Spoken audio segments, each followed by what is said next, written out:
Good morning, students. I am Pooja Bhagwatkar, science teacher. Students, पहले की कक्षाओं में हम लोगों ने बहुत सारी जीवन प्रक्रियाओं के बारे में पढ़ा है, जैसे कि पोषण, श्वसन, रक्त परिसंचरण, उत्सर्जन, संवहन, संवेदनशीलता और वृद्धि इत्यादि। पर ये सारी जो जीवन प्रक्रियाएं हैं ये कैसी है? मानव को ज़िंदा रहने के लिए बहुत ज़्यादा आवश्यक प्रक्रियाएं हैं। अब इन बहुत सारी जो जीवन प्रक्रियाएं हैं, इनके अलावा भी एक और प्रक्रिया है, वो है प्रजनन। ये इंसान को ज़िंदा रहने के लिए ज़रूरी नहीं होती है, लेकिन उसकी प्रजाति को जीवित रखने के लिए ये बहुत ज़्यादा ज़रूरी होता है। प्रजनन के द्वारा ही एक इंसान अपने जैसा अपनी पीढ़ी की अगली पीढ़ी तैयार कर सकता है। इसीलिए उसकी प्रजाति क्या होती है? ज़िंदा रहती है। इसीलिए हमें सजीवों में जीवन प्रक्रिया भाग 2 इस पाठ में प्रजनन के बारे में पढ़ना है। अब प्रजनन मतलब एग्जैक्टली क्या होता है? एक सजीव से उसी प्रजाति का नया सजीव बनने की प्रक्रिया को प्रजनन कहते हैं। प्रत्येक प्रजाति के उत्क्रांति के लिए जिम्मेदार घटकों में प्रजनन एक महत्वपूर्ण घटक है। प्रजनन से क्या होता है? एक सजीव अपने जैसा ही दूसरा सजीव तैयार करता है जो उसी की प्रजाति का है। इसे हम कहेंगे प्रजनन। और प्रजनन की वजह से क्या होता है कि उत्क्रांति के लिए बहुत ज़्यादा महत्वपूर्ण घटक है। हमने सबसे पहले लेसन में उत्क्रांति पढ़ा था, जिसमें हमने देखा था कि कैसे सजीव पहले से लेकर के आज तक की पीढ़ी में कैसे क्या वो चेंज होते गया है। तो इसके लिए प्रजनन बहुत ज़्यादा जिम्मेदार घटक है। सजीवों में प्रजनन 2 प्रकार से होता है, अलैंगिक प्रजनन और लैंगिक प्रजनन। अब हमें आज पढ़ना है अलैंगिक प्रजनन के बारे में। अलैंगिक प्रजनन क्या होता है? देखिए, युग्माणु का निर्माण किए बिना किसी प्रजाति के एक ही सजीव ने अपने समान नवजात सजीव निर्माण के लिए अपनाई हुई प्रक्रिया को अलैंगिक प्रजनन कहते हैं। इसका मतलब होता है जो दूसरा सजीव तैयार हो रहा है वो किसी एक ही सजीव से तैयार हो रहा है। एक ही सजीव से होने के कारण जो नवजात सजीव है वो सेम टू सेम मूल सजीव के जैसा ही दिखेगा, क्योंकि उसके अंदर जननिक विचरण नहीं हो रहा है, किसी और सजीव का गुणसूत्र नहीं मिल रहा है। इसलिए गुणसूत्रों के हिसाब से वो जो नया सजीव हो बिल्कुल सेम टू सेम अपने पेरेंट के जैसा ही दिखेगा। लेकिन इस पद्धति के कारण होने वाला प्रजनन बहुत ही तीव्र गति से होता है। इस चार्ट में आप देख सकते हो कि अलैंगिक प्रजनन जो है वो एककोशिकीय सजीवों में 3 पद्धति से होता है, जबकि बहुकोशिकीय सजीवों में 5 पद्धतियों से होता है। आज हमें ये पूरी पद्धतियाँ पढ़नी हैं। सबसे पहले हम देखेंगे एककोशिकीय सजीवों में अलैंगिक प्रजनन किस तरीके से होता है। एककोशिकीय सजीवों में अलैंगिक प्रजनन की 3 पद्धतियाँ हैं। पहली है द्विविभाजन, दूसरी है बहुविभाजन और तीसरी है मुकुलन। जबकि बहुकोशिकीय सजीवों में पहली है खंडीभवन, दूसरी है पुनर्जनन, तीसरी है मुकुलन, चौथी है शाकीय प्रजनन और 5वीं है बीजाणुओं का निर्माण। इन सारी पद्धतियों को हम एक एक करके पढ़ेंगे। सबसे पहला जो पद्धति है वो है द्विविभाजन। द्विविभाजन नाम से ही समझ में आता है, द्वि मतलब 2, विभाजन मतलब भाग होना। एक ही कोशिका का 2 भाग में विभाजन होना मतलब द्विविभाजन। ठीक है, तो ये बहुत ही सिंपल पद्धति है। आप इससे क्या समझ में आ रहा है कि एक ही कोशिका है, वो एक ही कोशिका क्या हो रही है, 2 कोशिका में रूपांतरित हो रही है। तो ये कब होता है? लेकिन द्विविभाजन सिर्फ और सिर्फ तभी होता है जब उस कोशिका को अनुकूल परिस्थिति है, यानी कि उसको पर्याप्त मात्रा में भोजन मिलने वाला है, तभी जाके कोशिका क्या करती है? द्विविभाजन पद्धति अपनाती है। अब इसमें 3 चीज़ें हमको देखनी है। वो है साधारण द्विविभाजन, दूसरा है क्षैतिज द्विविभाजन और तीसरा है ऊर्ध्वाकार द्विविभाजन। इस आकृति में आप देख सकते हो तीनों प्रकार। अब ये साधारण द्विविभाजन क्या होता है? जैसे कि एग्जाम्पल दिया है अमीबा। अमीबा हमें सबको पता है कि उसे कोई पर्टिकुलर शेप नहीं है, कोई आकार नहीं है, वो कहीं से भी कटे कोई फ़र्क नहीं पड़ेगा। तो उसका जो द्विविभाजन होता है, देखिए वो क्या हो रहा है, जो उसका केंद्रक है वो केंद्रक के 2 भाग हो रहे हैं और उसके बाद उसके 2 अलग अलग कोशिकाएं तैयार हो रही है। जनक अमीबा से तैयार हो रहा है नवजात अमीबा। ये हो गया साधारण द्विविभाजन, जो कोई भी शेप में कट सकता है। जबकि दूसरा जो देखिए क्षैतिज द्विविभाजन, ये हो रहा है पैरामेशियम में। पैरामेशियम जो है वो हमको क्लियर दिख रहा है, उसके जो केंद्रक है वो 2 भागों में कट हो रहे हैं, विभाजित हो रहे हैं और उससे 2 नए पैरामेशियम, नवजात पैरामेशियम तैयार हो रहे हैं। लेकिन यहाँ फ़र्क क्या है, पैरामेशियम की जो कोशिका है वो बिल्कुल बीच में से कट हो रही है। कैसे? क्षैतिज विभाजन में। क्षैतिज विभाजन मतलब आड़े साइड में वो कट हो रहा है, इसे हम कहेंगे क्षैतिज द्विविभाजन। जो तीसरी डायग्राम दिए हैं ऊर्ध्वाकार द्विविभाजन, ये किस में हो रही है? युग्लिना में। इसमें क्या हो रहा है, युग्लिना की कोशिका जो है वो ऊर्ध्वाकार तरीके से 2 भागों में विभाजित हो रही है। ऊर्ध्वाकार का मतलब होती है खड़ी साइज में, खड़े साइड से दिख रहा है आपको क्लियर डायग्राम में ग्रीन कलर का युग्लिना। तो ये 3 प्रकार से द्विविभाजन हो सकता है। एक तो साधारण, दूसरा क्षैतिज मतलब आड़ा और ऊर्ध्वाधर मतलब खड़ा द्विविभाजन। यहाँ इम्पोर्टेंट ये भी है कि द्विविभाजन हमेशा अनुकूल परिस्थिति में ही होगा, मतलब बहुत सारा खाना अवेलेबल है, कोई ऐसी परिस्थिति नहीं है जो प्रतिकूल है, तभी जाके एक कोशिकीय सजीवों में द्विविभाजन होगा। दूसरी पद्धति हमें पढ़ना है बहुविभाजन। नाम से इसके भी समझ में आता है, बहुत बार विभाजन मतलब बहुविभाजन। तो ये कब होगा? जब परिस्थिति प्रतिकूल होगी। अभी हमने ऊपर ही पढ़ा था कि द्विविभाजन तब होता है जब परिस्थिति अनुकूल हो, लेकिन अगर परिस्थिति प्रतिकूल हो तो क्या करेंगे? तो उस पीरियड में अमीबा क्या करता है? बहुविभाजन करता है।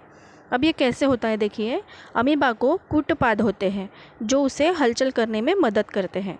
जब उसके पास परिस्थिति प्रतिकूल होती है, मतलब उसे पर्याप्त भोजन अवेलेबल नहीं होता है या कुछ और ऐसी परिस्थिति होती है जो उसके लिए अनुकूल नहीं है, तब वो क्या करता है? अपना कूटपाद जो है वो हलचल करने के लिए जो उसे अवयव होता है उसका जो हलचल है वो रोक देता है, मतलब वो तैयार नहीं करता है और अपने आप को गोलाकार कर लेता है। और गोलाकार हो जाने के बाद कोशिका पटल के चारों ओर एक कठोर संरक्षण आवरण तैयार कर लेता है, जैसे कि आप आकृति में देख सकते हो। ठीक है, जनक अमीबा ने क्या किया है?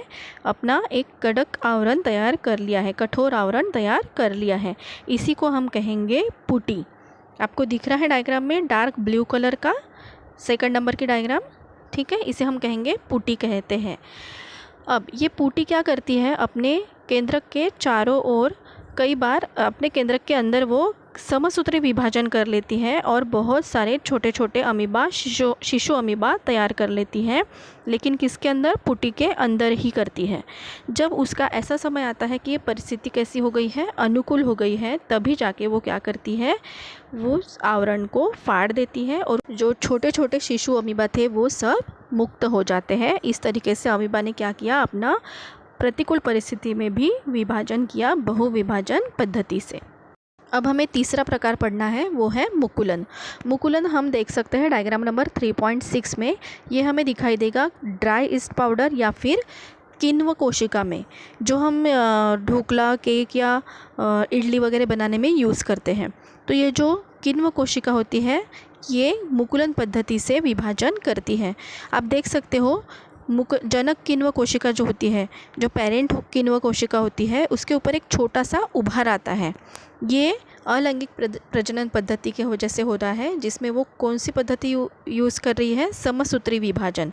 यानी कि वो सबसे पहले अपने केंद्रक को 2 भागों में विभाजित करती है, वो भी समसूत्री विभाजन के द्वारा। और एक केंद्रक जाता है उभार की तरफ और दूसरा जनक कोशिका में। इस तरीके से एक मुकुल तैयार होता है, दिख रहा है आपको डायग्राम में। ये मुकुल जो है ये तब तक उसी जनक कोशिका से चिपका हुआ रहता है जब तक कि उसकी खुद की पूरी पर्याप्त वृद्धि नहीं हो जाती है। जब एक बार वो पूरी तरीके से वृद्धि कर लेता है उसके बाद वो स्वतंत्र नवजात किण्व कोशिका में रूप में बढ़ने लगता है। इस तरीके से किण्व जो है या ईस्ट जो है वो मुकुलन पद्धति से अपना विभाजन करता है। सो इस तरीके से हम लोगों ने तीन पद्धतियाँ देखी हैं जिससे कि एक कोशिकीय सजीवों में विभाजन होता है। पहली है द्विविभाजन, दूसरी है बहुविभाजन और तीसरी है मुकुलन। ये तीनों पद्धतियाँ याद रखना हमने पढ़ी है एक कोशिकीय सजीवों की, यानी कि जिनके अंदर सिर्फ एक कोशिका होती है। अब हमें दूसरा प्रकार पढ़ना है अलैंगिक प्रजनन का, जो होता है बहुकोशिकीय सजीवों में, मतलब जिनमें एक से ज़्यादा कोशिकाएँ हैं उनमें अलैंगिक प्रजनन किस पद्धति से होता है। उसका सबसे पहला हमें देखना है खंडीभवन।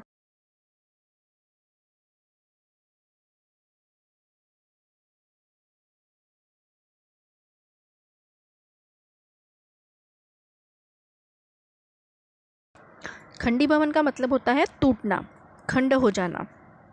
हम लोगों ने स्पाइरोगैरा पहले ही 9th क्लास में सीखा हुआ है, जिसकी डायग्राम यहाँ दी हुई है 3.7। ये क्या हो रहा है, जब भी स्पाइरोगैरा को प्रॉपरली पर्याप्त मात्रा में पानी और पोषक तत्व मिलते हैं तब वो उसकी वृद्धि होती है, उसके तंतु अच्छे से बढ़ते हैं और फिर वो क्या होते हैं, छोटे छोटे टुकड़ों में टूट जाते हैं और फिर हर एक स्पाइरोगैरा का टूटा हुआ टुकड़ा अलग से अपना स्वतंत्र जीवन जीता है। मतलब किसी कारण से भी अगर इनका खंडीभवन हो गया है, किसी भी कारण से ये टूट गए हैं, तो भी ये स्वतंत्र रूप से जी सकते हैं, मरते नहीं हैं। दूसरी पद्धति हमें देखना है पुनर्जनन। इसमें आप देख सकते हो डायग्राम 3.8। इसमें क्या हो रहा है, जो ये बहुकोशिकीय सजीव है प्लैनेरिया, किसी भी कारण से अगर इसके शरीर के टुकड़े हो गए तो हर एक टुकड़ा अलग से अपना जीवन जीता है और वो पूरी तरीके से उस पहले के जैसे प्लैनेरिया के जैसे शरीर धारण कर सकता है। तीसरी पद्धति है मुकुलन पद्धति। मुकुलन पद्धति हमने पहले ही एककोशिकीय सजीवों में देखी है। इसमें भी सेम वैसे ही मुकुल आता है। इसमें आप देख सकते हो डायग्राम 3.9 हाइड्रा के बारे में दिया गया है।